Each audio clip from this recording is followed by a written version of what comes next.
morning. Welcome again to Morning Devotions. Thank you again for our time together. I want to take you to one of my favorite stories about the Apostle Peter. It's in Acts chapter 12, beginning with verse 6. Now when Herod was about to bring him out, Peter has been put in prison. They've already killed James, the brother of John. When Herod was about to bring him out on that very night, Peter was sleeping between two soldiers, bound with two chains, and sentries before the door were guarding the prison. And behold, an angel of the Lord stood next to him, and a light shone in the cell. He struck Peter on the side and woke him up, saying, "Get up quickly!" And the chains fell off his hands. And the angel said to him, "Dress yourself and put on your sandals." And he did so. And he said to him, "Wrap your cloak around you and follow me." And he went out and followed him. Now you say, "Well, Pastor, why is that your favorite story about Peter?" Because it shows that we can all change.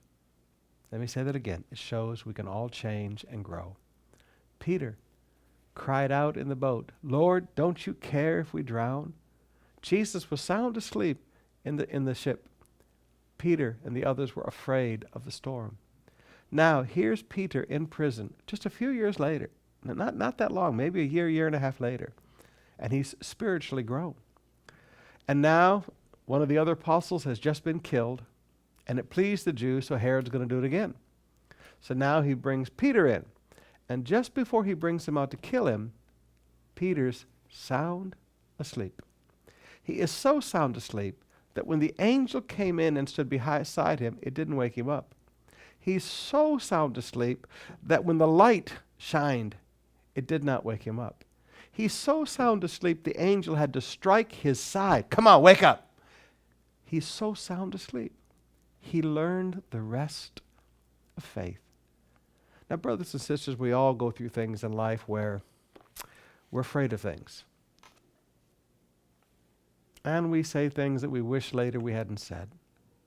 But then, as God continues to perfect the good work He began in us, we grow. And one day we stand in the middle of a crisis and we realize, I'm not afraid anymore. You have grown in your faith. You have grown in your walk with God. You have grown in your trust with God. And now you stand there in the face of a storm, sound asleep. Just like Peter, you have learned the rest of faith.